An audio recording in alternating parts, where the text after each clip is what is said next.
Strategic underconsumption. Why high-value women are opting out of trend cycles. Introduction. The quiet revolution in consumption. Something is shifting in the way high-value women relate to consumption. Quietly, without fanfare, a growing number of women who could spend more, choosing to spend less.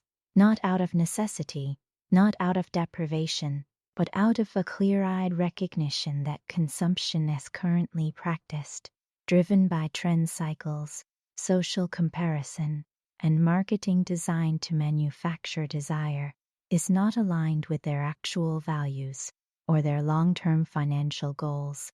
This is strategic underconsumption, and it is one of the most quietly radical financial moves available to women today. This audiobook is about understanding what strategic underconsumption is, why it matters, how to practice it, and why it may be the most elegant expression of genuine financial sophistication available to the modern woman. Chapter 1. The architecture of the trend cycle. To opt out of something, you first need to understand exactly what you are opting out of. The trend cycle is not a natural phenomenon. It is an engineered system. The fashion industrial complex.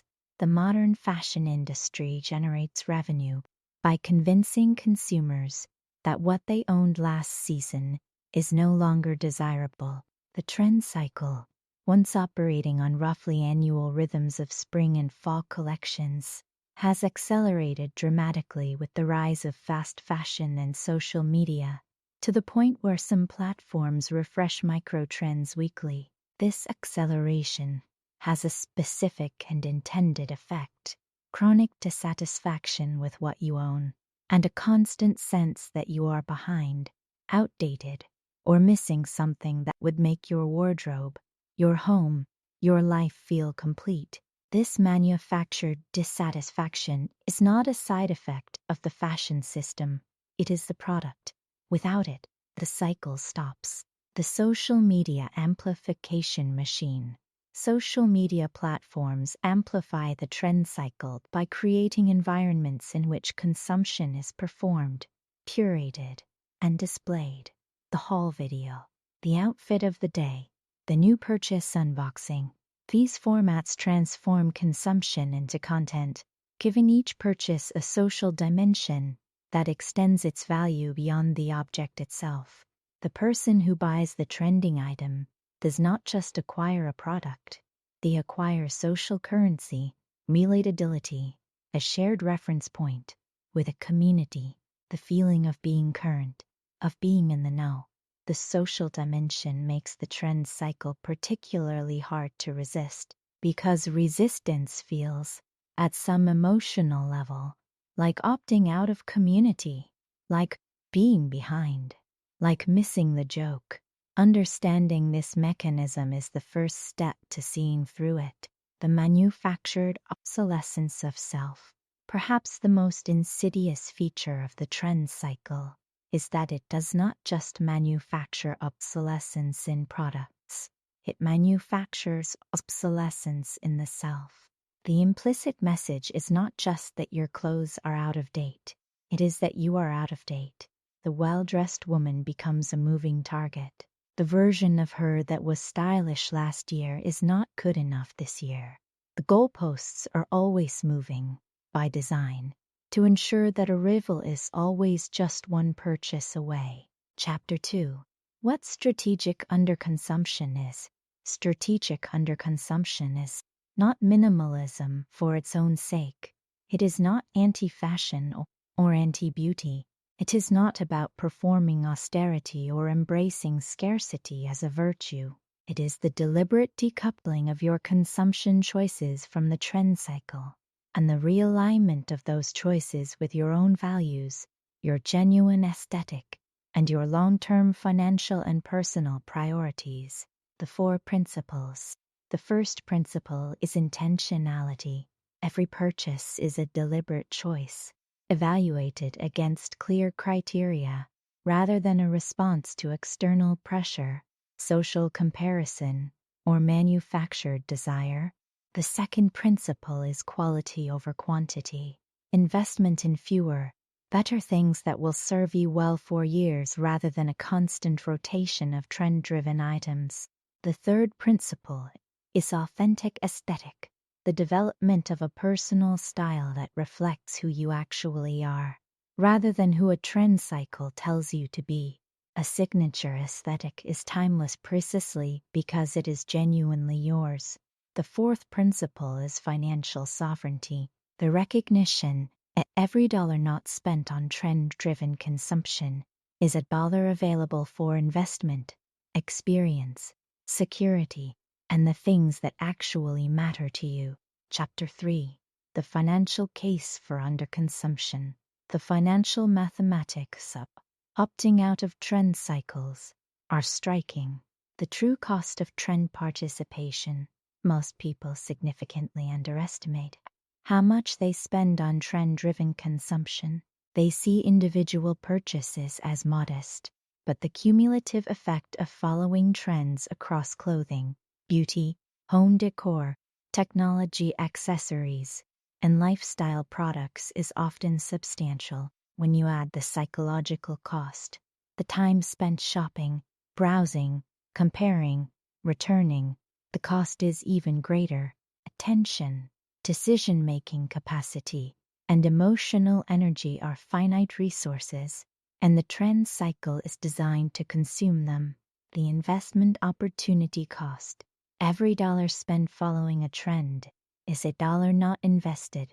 At historically average investment returns, the difference between a committed trend follower and a strategic underconsumer over a decade can be genuinely significant, not transformative on its own, but meaningful when compounded with other underconsumption-enabled financial moves.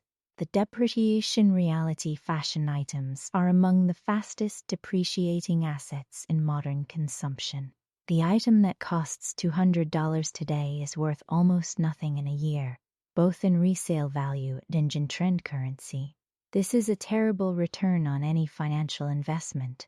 High-quality items purchased for their intrinsic quality and aligned with a timeless aesthetic depreciate far more slowly and often appreciate, both financially and in the satisfaction they provide.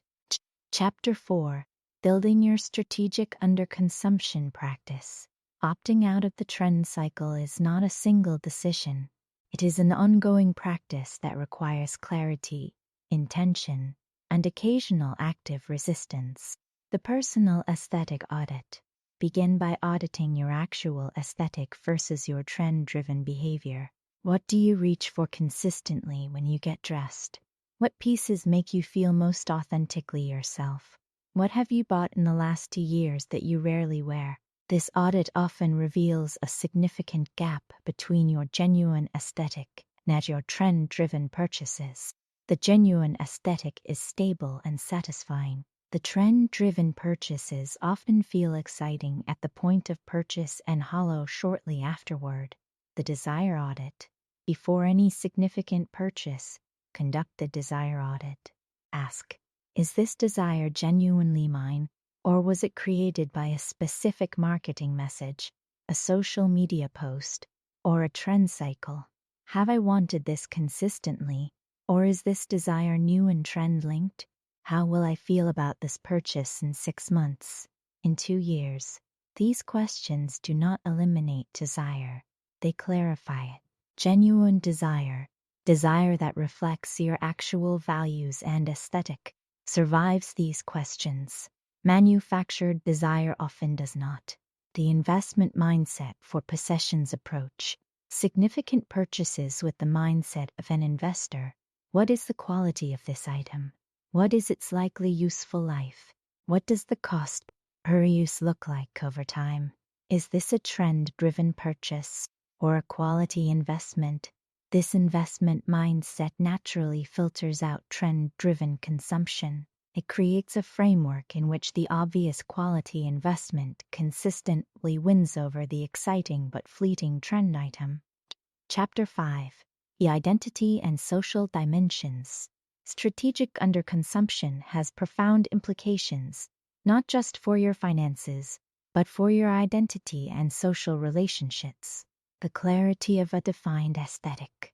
One of the surprising gifts of opting out of trend cycles is the clarity of identity that comes with developing a genuine personal aesthetic. When you stop trying to be current and start expressing who you actually are through how you dress, how you style your home, how you present yourself, something settles into place. This clarity is attractive. It is recognizable. It is the aesthetic equivalent of knowing what you believe. People with a defined aesthetic stand out in a world of trend followers, precisely because their choices reflect something real and considered rather than something merely current. Navigating social pressure. Underconsumption is not always socially comfortable. In environments where consumption is social currency, opting out can feel like a form of nonconformity. The high-value woman navigates this by leading with confidence. She does not apologize for her choices or explain them defensively. She wears her aesthetic with ease. She does not engage in consumption comparisons, and she finds community with others who share her values rather than seeking validation from those who do not. Conclusion. The abundance of enough strategic underconsumption is ultimately a declaration of sufficiency. It is the quiet, powerful statement that you have enough. You are enough, and you do not need a trend cycle to tell you who to be.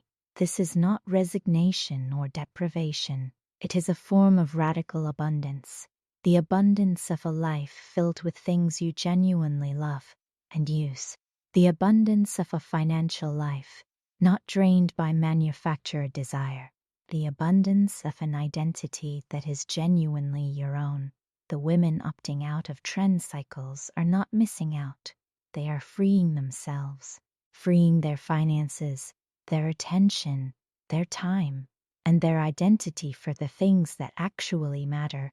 That freedom is what strategic underconsumption offers, and it costs nothing to claim.